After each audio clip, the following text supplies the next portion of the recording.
then the crop pathogen evolution. So 1% temperature change rise is expected to reduce wheat production about 6%, maize production about 4%, and the rice production up to 3.2%.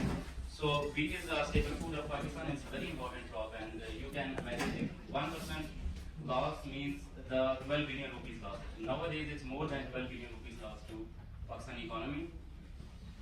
And again, in 2050, the world population will be around about 10 billion people, and we have to feed 10 billion people in 2050. And there are three main factors. There are diseases, and then the climate change, and other factors. Those are reducing the yield of wheat crops, basically. And then we can have a good production if we are managing good economy and practices, and if we are doing breeding for good rates.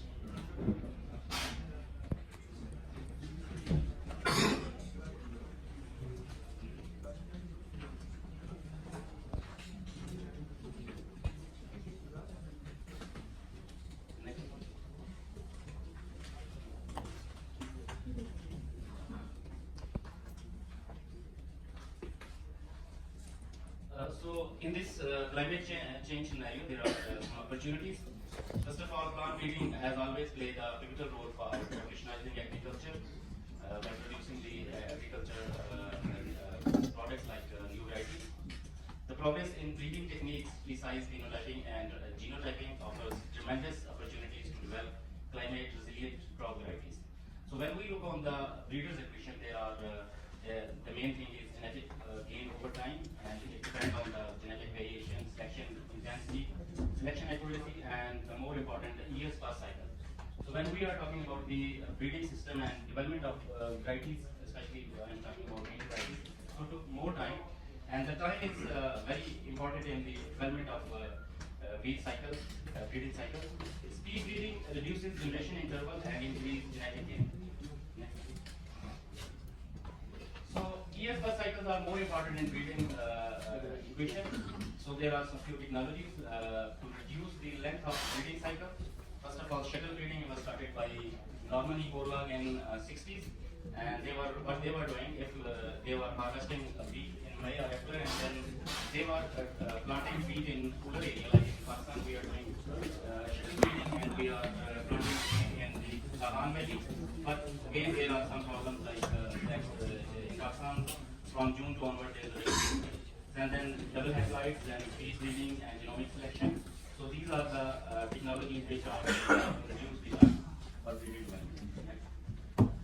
So speed breeding, a new technology that aims to shorten the plant breeding cycle and to accelerate crop development through crossing and generation advancement. So it's a NASA-inspired science. Basically, NASA started the first time to grow wheat crop and other plants in the space. So evolution of speed breeding technique. So the Borlaug started 150 years ago to study the interaction of light with plants, and then in 1980s NASA started working with the University of Utah to grow plants in the space station. Then in 1990s there is a development of LED grow lights. So before that people were using like halogen lamps and sodium vapor lamps. Those are creating more heat, and then again they were causing you more cost. But LEDs are more efficient and smart instruments. Then speed breeding, the University of Queensland started working from 2000 onward, and then they coined the term the speed breeding, and they were started developing protocols on the speed breeding. And in 2010 onward, the first spring wheat variety developed using speed breeding is released while other species continue to be bred using this system. And actually, in 2018, the University of Queensland published the first protocol in Nature Protocol for the specific of speed breeding that was mainly on the wheat and barley and then chickpeas. So there is you can say the pipeline of traditional breeding mechanism and the speed breeding. So what is the difference between the speed breeding and the normal traditional breeding system?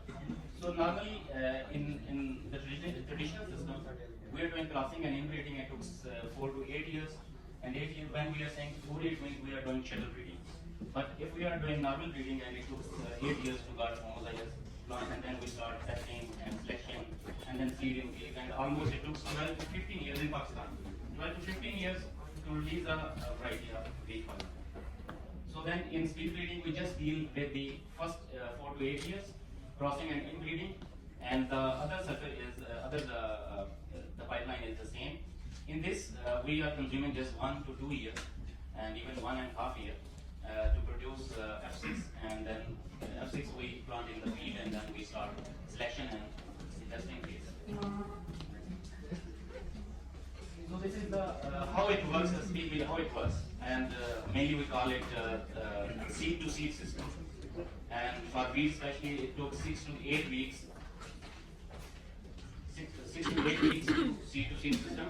For wheat, in this, we plant seed in the glasshouse, and these speed breeding glasshouse actually, these are the, you can say, it's more fitted with LED lights and the other temperature control system. So basically, it's controlled environment.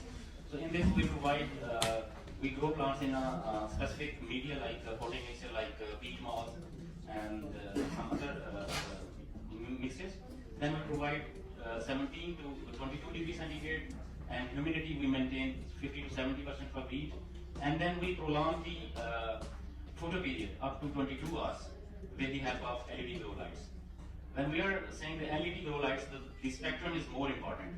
The light spectrum we are providing, we are supplementing by the LED grow lights. Actually, the plant consumes the photosynthetically active radiation, and in this specific region, plants use more blue and red lights. So we said PPFD, photosynthetically active photon density. So it needs plant needs 450 to 500 micromoles per meter square per second. So in this system, we can produce 4 to 6 generations in speed breeding glasshouse in a year.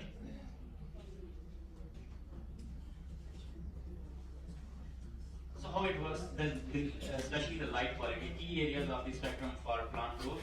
So LED grow light spectrum is 400 to 725 nanometers. It starts from blue spectrum and then red and far red. So plant mostly consume for example, cell elongation, it consumes the blue light, and for the flowering and the photosynthesis, it uses red light, far red spectrum. So these LED lights we are installed in our glasshouse system. These are basically the fully automatic and programmable.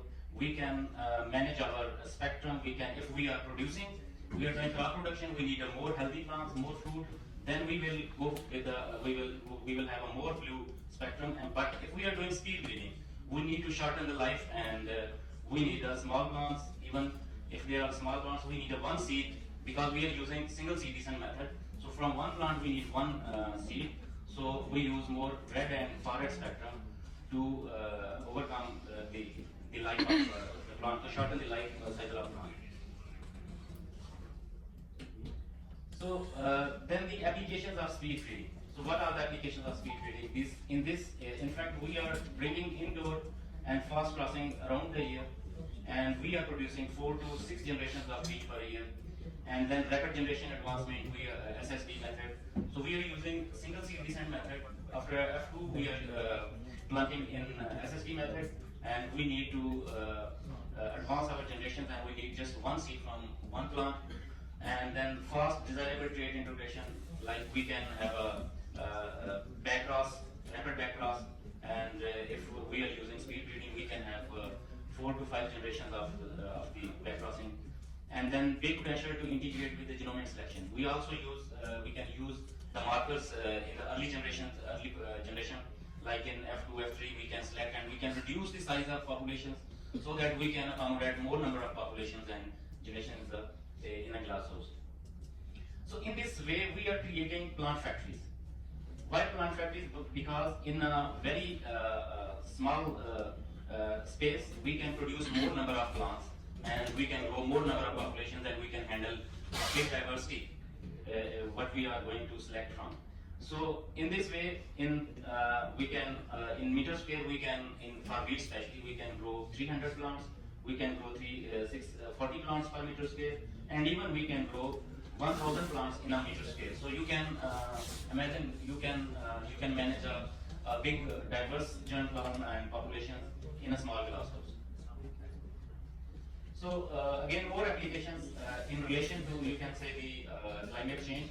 rapid plant rate screening, we can, if we are planting in the field and we are screening the plants, it will take at least 4 to 5 months. But in the speed breeding, like if we are doing rust screening, we can screen in 1 to 1.5 months, even in 2 months. But in the field, you will have to wait for 3 to 4 months. And again, I showed some results of our heat screening plants. So we screened our some few nurseries from our populations for heat tolerance. So the experiment was short, like it was like 1.5 months. So again, if we are screening in the field, it will take more time. So again, we can detect fast disease screening. We can do rapid heat and drought and salt stress assay. Like in the upper picture, you can see we have some hydroponic screening system. So in this way, you can have a plant up to maturity, but just in 2 months you can have a good results from screening method. So then the large populations development at the low cost and smart use of resources, and if combined with the selection, can enrich population with the desirable alleviate combinations. Means if you are doing speed breeding and then you are employing the you are doing genotyping and using molecular markers, so you can have your material combined with the desirable traits. So does speed breeding matters? Yes, because varietal development time is like in Pakistan is like 12 to 15 years, but with the speed breeding through the breeding through speed breeding, it looks like 8 to 9 years. So you can shorten 6 to 7 years even. You can reduce down your varietal development over time. So new technologies offer opportunity to tweak elements of the breeder's equation, and it can accelerate genetic gain. So this is Pakistan's first speed breeding facility. To fast track the varietal development, wheat productivity enhancement program funded by PSDP. So you can see it's a crop sciences institute, and we have recently established two speed breeding facilities. One is with the light is of wheat crop, and then the other one glasshouse is for pulses crops. So on the other hand, you can see some plants growing in the speed breeding glasshouse, and then we have I showed the picture of crossing, and you can have all around the year you can do crossing, and there is a seed setting. There is no seed setting program because you have a controlled temperature and environment. Thank you very much.